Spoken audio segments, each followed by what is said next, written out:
자, 오늘 설교 제목을 같이 읽어보겠습니다. 시작. 율법의 오용에서 영광으로. 네, 오용은 이제 그릇되게 사용한 남용과 같은 그런 뜻입니다. 율법을 잘못 이해하고 사용했던 것에서 율법의 영광으로라는 제목입니다. 세상에는 보통 사람들과는 좀 다른 삶을 살아가는 다른 삶의 방식을 택하여 사는 사람들이 가끔씩 소개되고 있습니다. 우리가 TV를 통해서 알고 있듯이 나는 자연인이다라는 그 프로를 보면은 산속에서 사람들과 단절된 채 자연을 벗삼아 살아가는 사람들, 그렇게 10년, 20년을 그렇게 살아가는 사람들도 있습니다. 그리고 어떤 사람은 콜라에 밥을 말아야지만 먹는 사람도 있고요. 또 어떤 할아버지는 보니까 평생 라면으로만 식사를 했는데 건강이 전혀 문제가 없는 분도 있고요.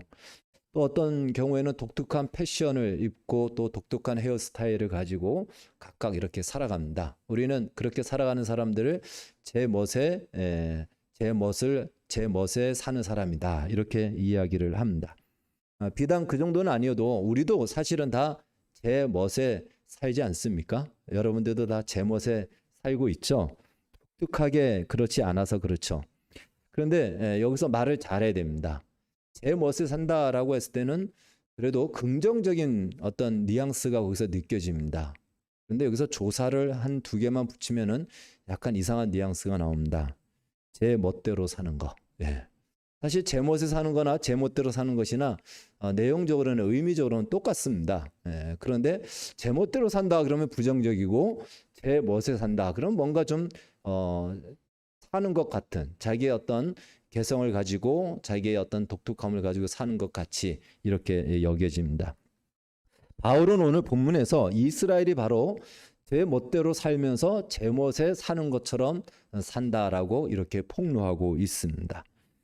로마서 9장, 우리가 로마서를 쭉 살펴봤는데요. 로마서 9장과 10장은 이스라엘의 관계에 대한 어떤 이야기를 많이 합니다. 그래서 우리는 이것은 좀 우리하고는 조금 떨어져 있는 얘기가 아닌가 이렇게 생각할 수가 있는데 그렇지 않다라는 것입니다. 왜 그런가 하면 이스라엘에 관한 이야기는 우리하고도 직접적으로 연관이 됩니다. 어떻게 연관이 되는가 하면 분명히 이스라엘은 하나님이 선택한 선민인데 불구하고 이스라엘이 실패를 했다라는 것이에요. 그렇다면 하나님의 선택도, 하나님이 선민으로 선택한 것도 바뀔 수 있고 취소될 수 있단 말인가? 그러면 그것은 오늘 우리에게 주신 구원도 혹시라도 취소될 수 있고 바뀔 수 있단 말인가? 이렇게 연관이 되기 때문에 이스라엘의 이 선택에 대한 이야기는 사실은 영적 이스라엘로 다시 부름받은 우리에게 직접적으로 연관이 된다라고 볼 수가 있습니다. 그러나 오늘 본문은 이렇게 말하는 것이죠. 이스라엘이 실패했지 하나님이 실패한 것이 아니다. 그것이 오늘 본문이 가르쳐주는 큰 교훈이기도 합니다. 이스라엘은 분명히 구약시대의 하나님의 선민이었습니다. 하나님으로부터 선택을 받은 그 당시의 유일한 민족이었다라고 우리가 알 수 있습니다.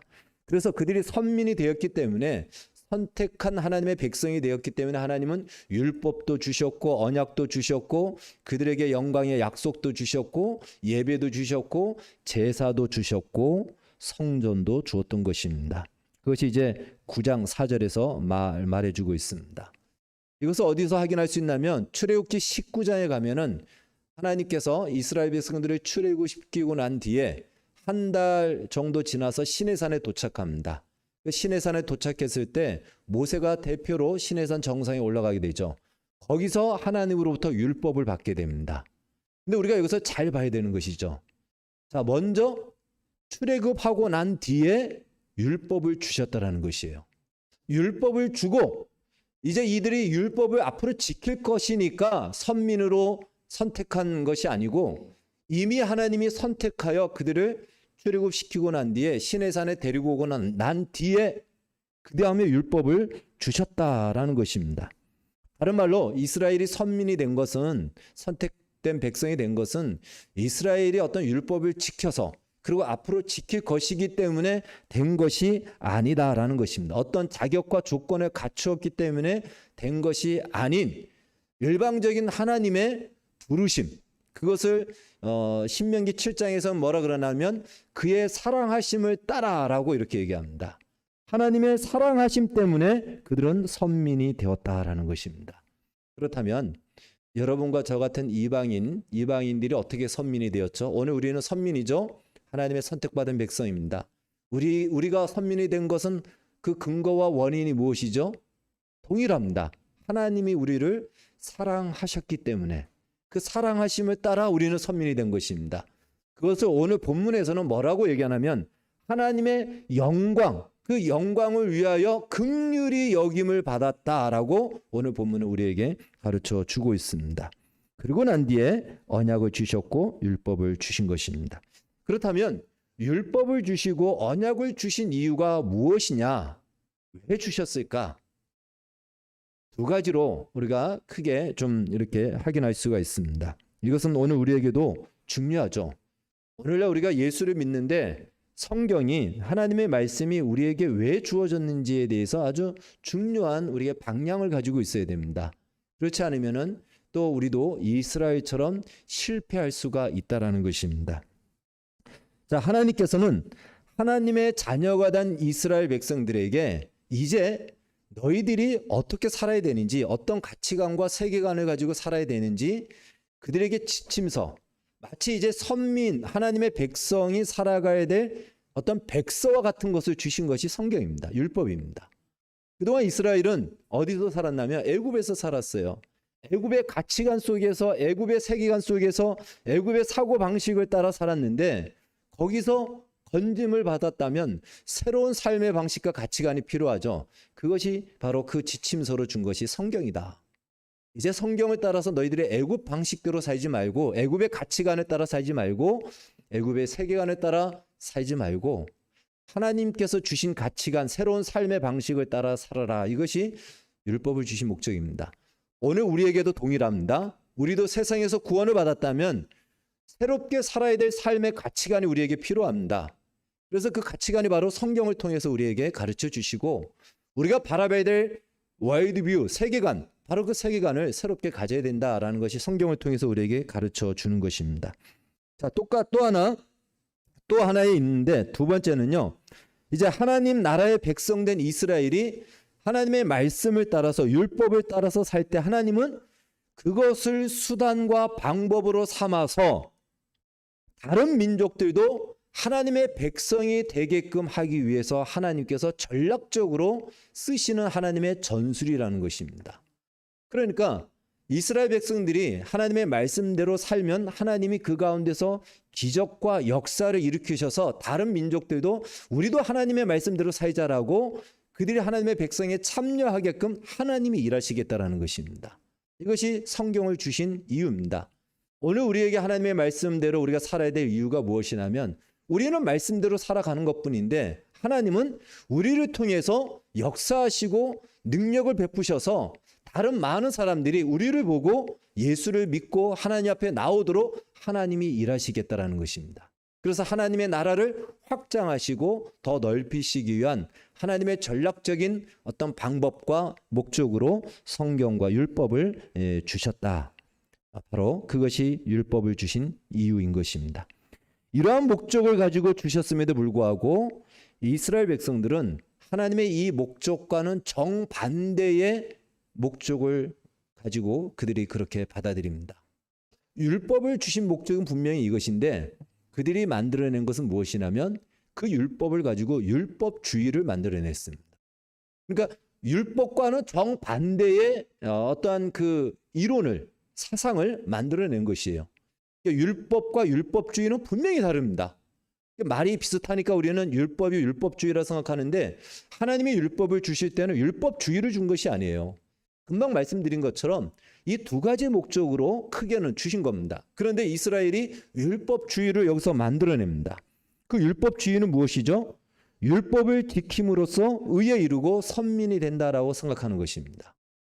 굉장히 착각한 것이죠.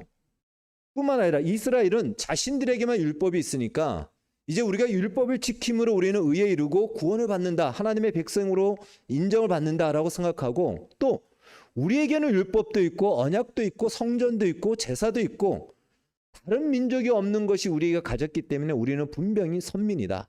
다른 민족은 선민이 될 수 없다라는 하나님이 하나의 어떤 수단과 목적을 위해서 준 것을 가지고 그것을 가지고 다른 민족과 이 유다 민족 이스라엘과 구별짓는 하나의 기준으로 삼아서 다른 민족과는 차원이 다른 민족이다. 너희들 이거 없지 않냐? 우리는 이것도 있다. 너희들이 이 율법 들어나 봤냐? 우리는 율법을 가지고 있다. 이것으로 다른 민족과 자신들을 차별시키기 시작합니다. 이것이 하나의 율법주의예요. 자신들은 가지고 있다, 지켰다, 행했다. 그것 때문에 우리는 선민이 된다. 하나님의 선택된 백성이다라고 생각한 것입니다. 이것이 바로 이스라엘이 실패한 것입니다. 사실 이스라엘은 은혜로 선택받았고 구원을 받았습니다. 이스라엘이 어떤 율법을 지켜서 율법을 가지고 있어서 율법을 잘 보존해서가 아닙니다. 성경은 이렇게 말합니다. 신명기 7장 6절에서 8절 말씀 한번 같이 읽겠습니다. 시작. 너는 여호와 내 하나님의 성민이라. 내 하나님 여호와께서 지상 만민 중에서 너를 자기 기업의 백성으로 택하셨나니 여호와께서 너희를 기뻐하시고 너희를 택하심은 너희가 다른 민족보다 수요가 많기 때문이 아니니라. 너희는 오히려 모든 민족 중에 가장 적으니라. 여호와께서 다만 너희를 사랑하심으로 말미암아 또는 너희의 조상들에게 하신 맹세를 지키려 하심으로 말미암아 자기의 권능의 손으로 너희를 인도하여 내시되 너희를 그 종 되었던 집에서 애굽 왕 바로의 손에서 속량하셨나니. 분명히 성경은 얘기하죠. 이스라엘 너희들은 오히려 다른 민족보다 수요도 작고 보잘것도 없어. 너희는 노예였잖아. 오히려 선민으로 선택받을 조건이 더 안 되는 민족이었습니다. 그럼에도 불구하고 선택된 것은 하나님의 사랑하심 때문에, 그들의 조상에게 약속한 하나님의 그 언약 때문에 이들이 선민이 된 것입니다. 그럼에도 불구하고 이스라엘은 자신들이 율법을 가지고 있다는 이유로 마치 가지고 있는 것으로 자신들은 율법을 완전히 지키고 있다라고 생각하고 있었다라는 것이죠. 그리고 그래서 선민이 되었다라고 그들은 착각한 것입니다. 다른 말로 하나님은 무조건적인 은혜로 이들을 구원하셨는데 이들은 그럴 만한 조건과 자격이 자신들에게 있기 때문에 우리가 선택이 됐고 선민이 됐다라고 이렇게 생각했다라는 것입니다. 그런 이스라엘에 대해 사도 바울은 정확하게 이들의 이 실상을 아주 그 중심을 그냥 꿰뚫어 폭로하듯이 이야기합니다. 로마서 10장 2절 말씀, 10장 2절 말씀 성경 우리가 읽었죠? 다시 한번 읽겠습니다. 10장 2절 시작. 내가 증언하노니 그들이 하나님께 열심히 있으나 올바른 지식을 따른 것이 아니라 하나님의 의를 모르고 자기 의를 세우려고 힘써 하나님의 의에 복종하지 아니하였느니라. 아멘. 유대인들이 그렇게 열심을 다하여 율법을 지키려고 했고 또 율법을 소중하게 여긴 것은 사실입니다. 그러나 그것은 잘못된 율법주의, 그 율법주의에 따른 것이며 그 실체를 쉽게 말해 까보니까 무엇이냐면 하나님의 율법의 목적을 따라서 지킨 것이 아니고 자기의 의를 세우기 위해서, 자기의 의를 내세우기 위해서 결국은 그 율법을 지키는 것도 자기의 의, 자기를 위해서 지킨 것이다. 자기 의를 내세우면은 당연히 무엇과 충돌이 되냐면 하나님의 의와 충돌이 됩니다. 나의 의가 드러나는 곳에는 하나님의 의가 사라지게 됩니다. 반대로 하나님의 의가 이루어지는 곳에는 나의 의가 있을 수가 없습니다. 근데 이 이스라엘 백성들이 선민이 되고 또 율법도 가지게 되고 성전도 있고 제사도 있으니까 자신들이 이제 그럴 만한 존재라고 생각한 것이에요. 그러다 보니까 겉으로는 율법을 얘기하고 성전을 얘기하고 제사를 얘기하지만 그 안에는 하나님의 의가 아닌 자기들의 의로 가득 찼다라는 것입니다. 그리고 그 의를 내세우기 위해서는 하나님의 의를 반드시 거스를 수밖에 없는 것이고 이것이 바로 이스라엘이 실패한 것이다라는 것입니다. 그러나 우리가 여기서 이스라엘의 실패에 대해서 그렇게 우리가 걱정하고 염려할 이유는 없습니다. 이스라엘이 지금은 버림받은 것이 아닌가? 지금 우리가 이스라엘 민족을 봤을 때요, 그렇게 생각할 수 있죠. 그러나 처음 하나님이 이스라엘을 부르실 때 이스라엘에게 어떤 그들의 행위를 보고 조건이 돼서 부른 것이 아니라고 했죠. 그들은 아무런 조건도 없었고 여전히 어둠 속에 살았던 존재인데 하나님의 사랑하심과 은혜로 부르신 겁니다. 그들이 부름을 받아서 배신하고 배도하였지만 여전히 그들은 하나님의 은혜의 대상인 것이에요. 여전히 하나님은 지금도 은혜로 그들을 부르실 수 있고 부르시고 있다는 것입니다. 그러니까 유대인이나 이스라엘이나 오늘 여러분과 저와 같은 이방인이나 다 하나님의 은혜와 사랑의 대상인 것이죠. 거기서 배제되지 않는다. 오늘 사도 바울이 강력하게 이야기한 것이 무엇이냐면, 그래서 나의 동족인 유대인은 구원을 받는다라고 확신 있게 얘기하는 것입니다. 그것은 선택했기 때문에 라는 것이 아닌 하나님의 은혜의 대상이기 때문에, 그리고 하나님은 그 은혜의 역사를 결코 실패하지 않을 하나님의 전능함과 신실함을 믿기 때문에 이스라엘과 유대인도 여전히 구원을 받는다라고 이렇게 이야기를 하는 것입니다. 그러니까 그동안 유대인들이 제 멋대로 살면서 제 멋에 산다라고 이야기한 것이죠. 자신들이 그 실체는 썩었는데 겉으로는 괜찮은 모습으로 살았던 것입니다. 그러나 하나님의 은혜는 그러한 그들도 배제하지 않는다. 여기서 우리는 복음의 크기가 얼마나 큰지 짐작할 수 있습니다. 한 번, 두 번, 세 번 정도까지는 우리도 봐줄만 하잖아요. 10번, 100번은 못 봐주잖아요. 복음은 그것을 뛰어넘어 그들을 품고 안고 간다라는 것입니다. 민족적으로 오히려 하나님이신 예수님을 민족적으로 죽였습니다.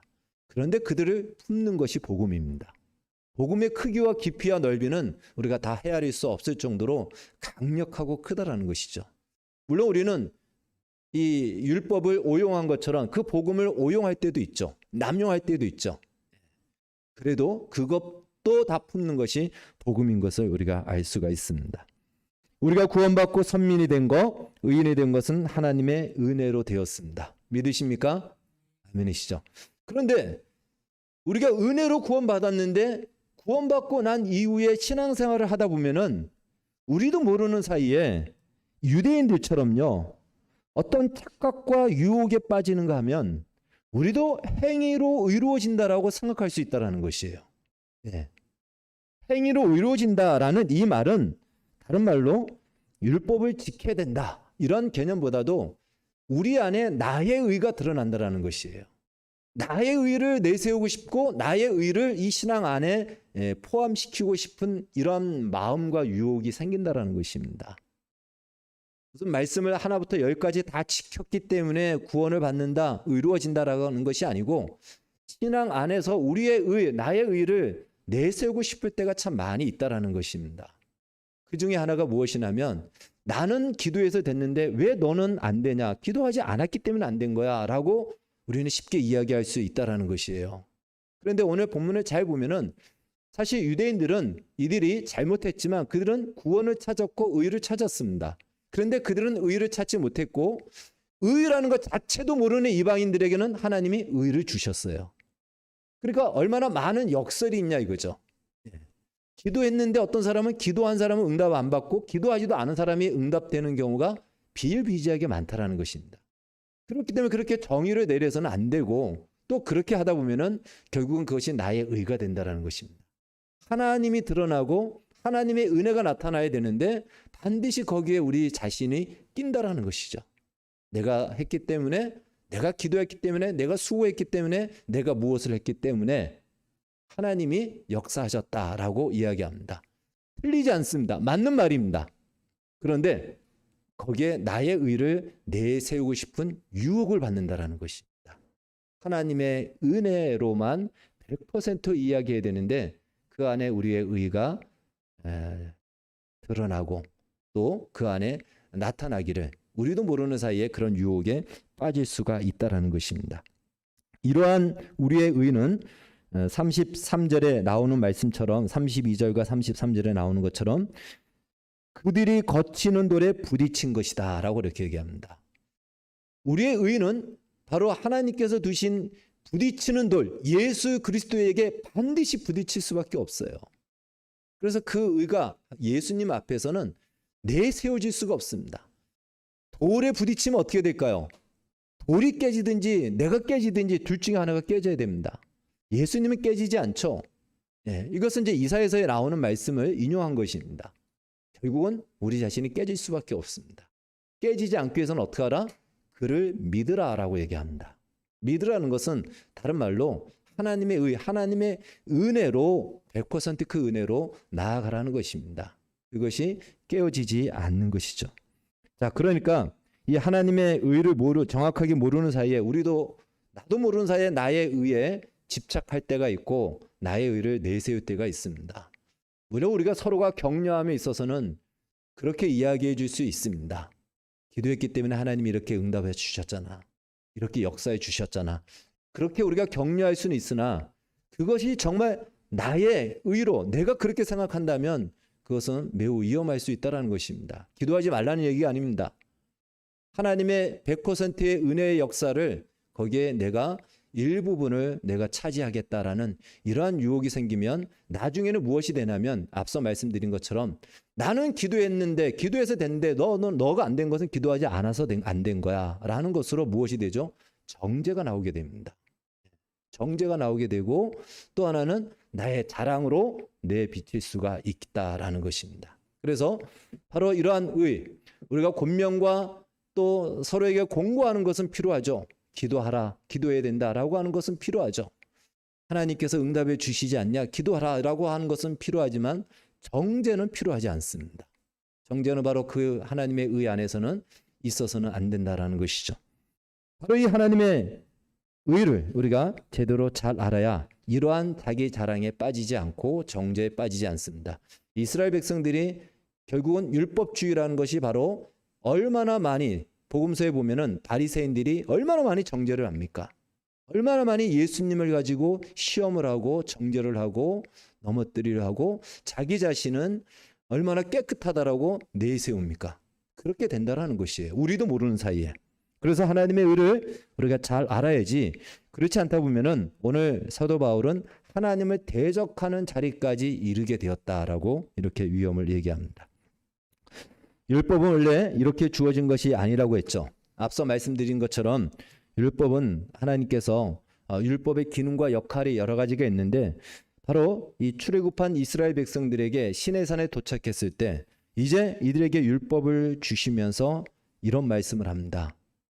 너희가 내 말을 듣고 지키면 내가 너희를 열국에 열방에 나의 소유로 삼고 왕 같은 제사장으로 너희들을 삼을 것이다. 이렇게 말씀합니다. 그런데 이 말씀은 신명기에도 굉장히 많이 나와요. 너희가 내 말을 듣고 지키면. 근데 이 말을 우리는 어떻게 이해하냐면 우리가 이 말씀을 듣고 지키면 하나님이 그것에 대해서 보상을 주시는구나. 다른 말로 조건으로 이해하는데 조건으로 이해해서는 안 된다라는 것입니다. 여기서 우리가 착각하면 안 돼요. 하나님의 말씀을 듣고 지키면 기브 앤 테이크처럼 내가 이것을 조건을 만족시키면 하나님이 그 다음에 나에게 이런 응답을 주시는구나. 그것이 아닙니다. 그렇게 생각하시면 안 됩니다. 그러다 보면은 나도 모르는 사이에 나의 의에 빠질 수가 있다는 것이에요. 사실은 이 말씀은 무슨 의미냐면은 시내산에 도착했지 않습니까? 시내산에 도착했어요. 그리고 율법을 주십니다. 왜 시내산에서 율법을 주셨을까요? 애굽에서는 율법을 줄 수가 없어요.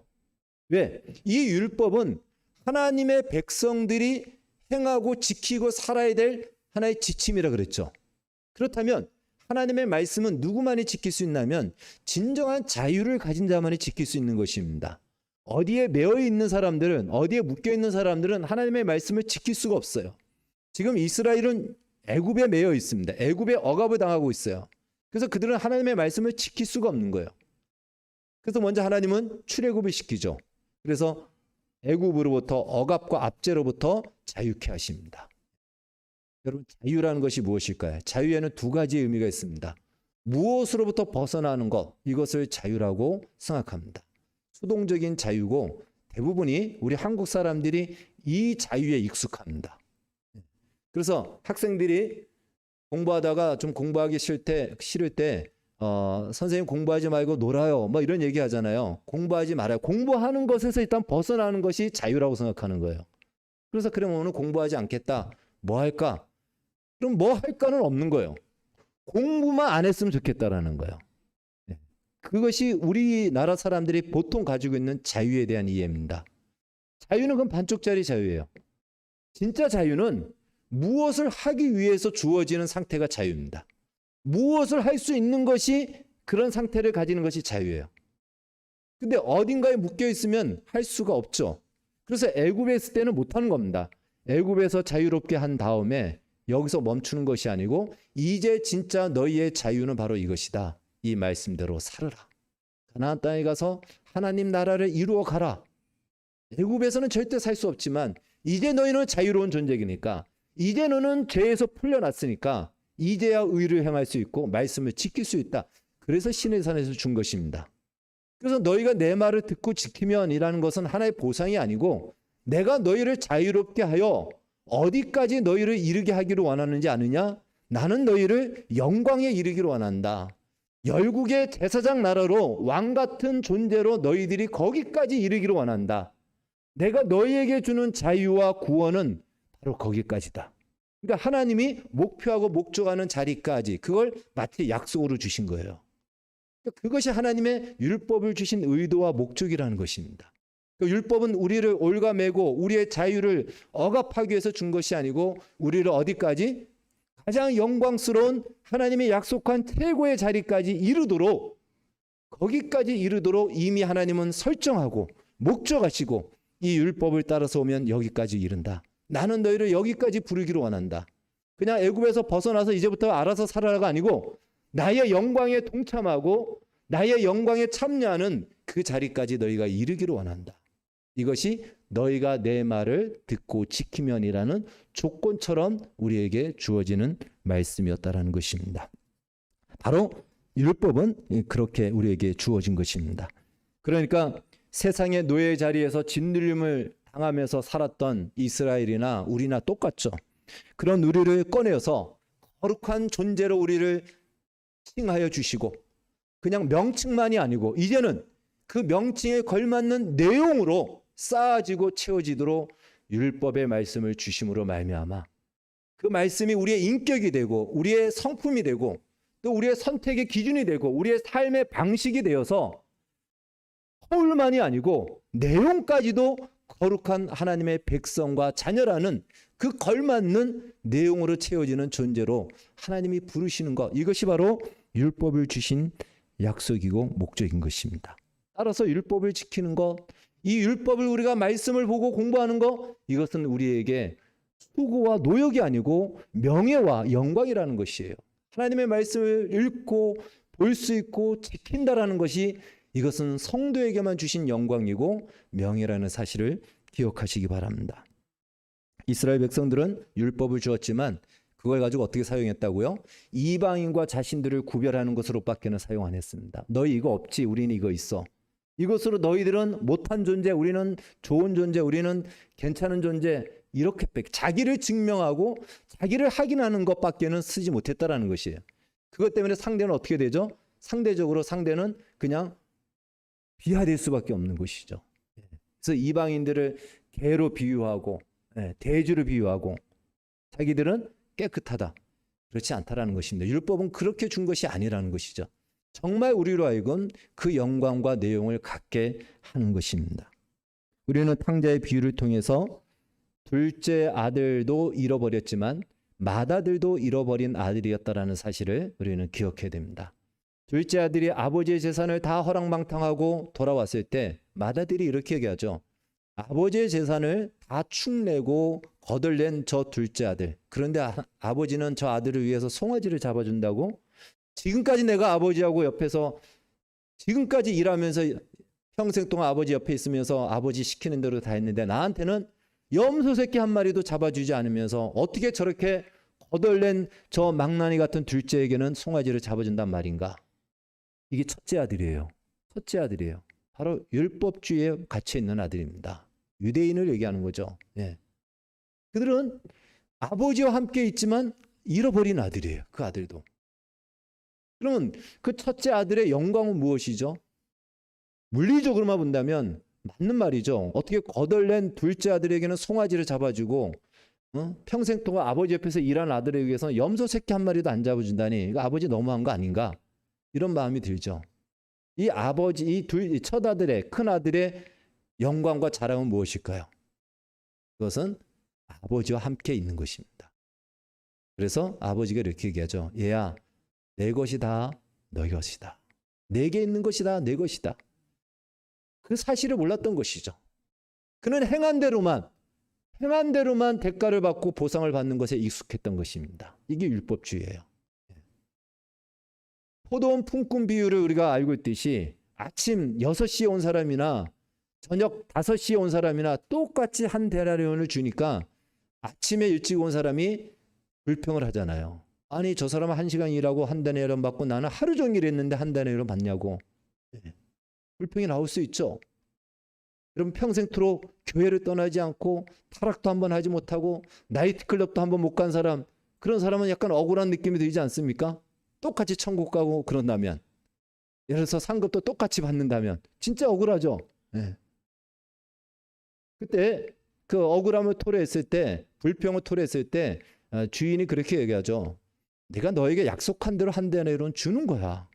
내가 약속한 대로 주는데 네가 왜 불평을 하냐. 이 사람한테 한 데나리온 주든 저 사람한테 한 데나리온 주든 약속한 대로 주는 거야. 이 먼저 들어온 사람이 놓친 것이 있습니다. 뭘 놓쳤죠? 바로 하루 종일 주인과 함께 포도원을 가꾸었다라는 그걸 놓친 것입니다. 그 포도원이 어떻게 만들어졌는지 마지막 1시간 일한 사람은 몰라요. 그렇죠? 들어오자마자 연장 챙기고 정리하고 끝났습니다. 그러나 처음에 들어온 사람은 주인의 마음을 알고 주인이 이 포도원을 어떤 디자인을 갖고 하고 싶은지 주인의 마음을 알아서 그 마음과 함께 그 마음으로 일을 한 것이죠.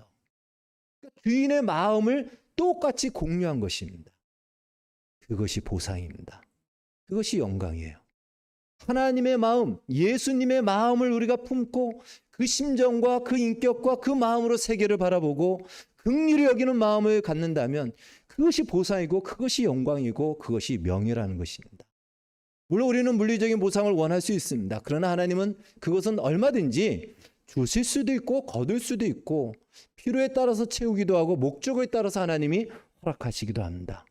우리의 원대로 다 된다면야 우리 중에 가난할 사람이 누가 있겠습니까?